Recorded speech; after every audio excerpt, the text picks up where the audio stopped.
ازيكم عاملين ايه؟ عمركم فكرتوا يعني ايه بالظبط ذكاء اصطناعي؟ بنسمع عنه طول الوقت، عربيات بتسوق لوحدها وشات بوت بيرد على اسئلتنا وحتى البرامج بتتكلم وتفهمنا. بس يا ترى ايه اصل الحكايه؟ الذكاء الاصطناعي ده عباره عن ايه اصلا؟ تعالوا نفهم الموضوع مع بعض واحده واحده. بص يا صديقي، الذكاء الاصطناعي او الاي اي ببساطه هو مصطلح لوصف قدره الاله انها تعمل حاجات كان المفترض ان البشر هم اللي يعملوها، زي انها مثلا تتعلم من خبرتنا وتفهم من لغه البشر وتحل المشاكل او حتى تاخد قرارات. يعني تقدر تعتبر الذكاء الاصطناعي ده زي واحد صاحبك وبيتعلم منك. يعني لو قلت انك بتحب حاجه معينه هو بيفتكرها. الاي اي بيعمل نفس الحكايه بالظبط، الفرق انه مش انسان، وده مجرد برنامج البشر عملوه عشان يفكر شويه زينا بس بسرعات خرافيه مع كميات معلومات مهوله. طب ازاي بدأ الذكاء الاصطناعي اصلا؟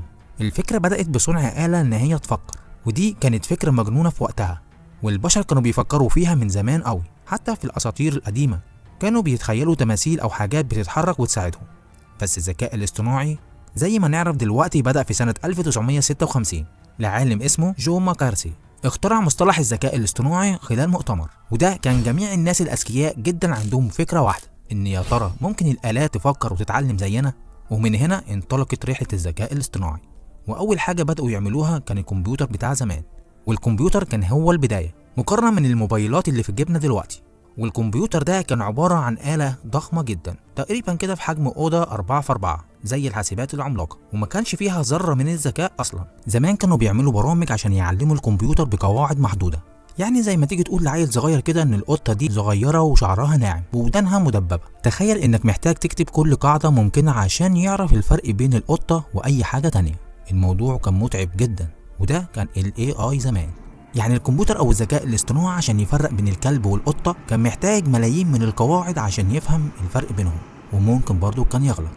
نيجي بقى لنقطة التحول الكبيرة جدا اللي عملت ثورة في عالم الذكاء الاصطناعي. اجتمع العلماء وقالوا ليه بدل ما نعلم الكمبيوتر قواعد كتيرة جدا ما نخليه يتعلم من الأمثلة؟ كل ما توري الآلة أمثلة أكتر كل ما تبقى أذكى. تخيل لو أنت شفت صورة البيتزا ممكن ما تفتكرهاش، لكن لو شفت 100 صورة منها هتعرف البيتزا في أي حتة. الكمبيوتر كده برضه بالظبط، كل ما تغذيه بيانات كتير كل ما هيتعرف ويفرق اكتر، وده اللي احنا بنشوفه في وقتنا الحالي عشان الذكاء الاصطناعي بقى موجود في حياتنا اليوميه اكتر مما تتخيل. جربت تستخدم مساعد صوتي زي سيري او اليكسا بيفهموا كلامك ويردوا عليك بطريقه شبه بشريه بالظبط، او لما تلاقي برامج التواصل الاجتماعي بتقترح عليك حاجات انت كنت فعلا بتفكر فيها وكنت عايزها. وده شغل الاي اي اللي بيتعلم من اختياراتك انت، بيفهموا كلامك ويردوا عليك بطريقه شبه البشريه بالظبط. او لما نتفليكس يقترح لك فيلم يعجبك جدا، وده شغل الاي اي اللي بيتعلم من اختياراتك.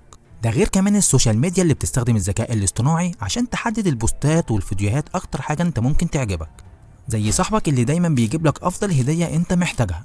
بس هنا صاحبك ده مجرد خرزيميه، ذكاء اصطناعي يعني. طب السؤال هنا بقى، الذكاء الاصطناعي او الالات ما بتغلطش؟ لا اكيد طبعا يا صديقي، ان الذكاء الاصطناعي مش مثالي، يعني ساعات بيغلط غلطات مضحكه جدا كمان. شفت قبل كده ترجمه اوتوماتيك لصور وكانت غريبه، او كلمات لشات بوت يرد عليك باجابات ملهاش علاقه باللي انت عايزه؟ وده زي ما تكون كده بتتعلم طفل صغير، بتديله معلومه بيرد عليك بحاجه تانية، بياخد وقت يعني، واحيانا بيطلع لك نتائج مضحكه. الاي اي بيحاول يتعلم منك لغايه دلوقتي لانه لسه مش فاهم نكهات وسياق الكلام زينا. بس حابب اقول لك يا صديقي ان الذكاء الاصطناعي بيطور نفسه بسرعه خياليه، وده مع قوه الذكاء الاصطناعي اللي بيزيد يوم بعد يوم. تخيل كده المستقبل هيبقى عامل ازاي. العلماء شايفين اننا لسه في البدايه، واللي ممكن يعمله الذكاء الاصطناعي طبعا احتمالات لا نهايه ليها. واللي بنشوفه دايما من مساعده الدكاتره في اكتشاف الامراض بدري لحد ابحاث المخ كمان. بس الاهم من ده كله، الذكاء الاصطناعي مش معمول عشان يبدلنا بل عشان يساعدنا، والهدف انه يسهل حياتنا ويخليها ممتعه اكتر واكتر، ويمكن كمان يقربنا من بعض. وهي دي يا صديقي بداية قصة الذكاء الاصطناعي. لما تسمع المصطلح ده تاني تبقى عارف معناه وتاريخه. ودي كانت أول حلقة من مجموعة حلقات الذكاء الاصطناعي عشان أعرفك إزاي الفكرة جت، ولسه إن شاء الله في حلقات كتيرة جدا هعرفك فيها كل حاجة عن الذكاء الاصطناعي والاختراعات اللي بنستخدمها حاليا، وإزاي هي هتبقى مؤثرة على حياتنا دلوقتي وفي المستقبل. في النهاية يا صديقي، لو عجبتك الحلقة دي ما تنساش تضغط على زر الاشتراك وشارك الفيديو مع صحابك.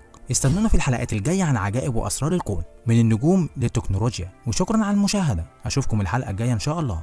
سلام يا جميل.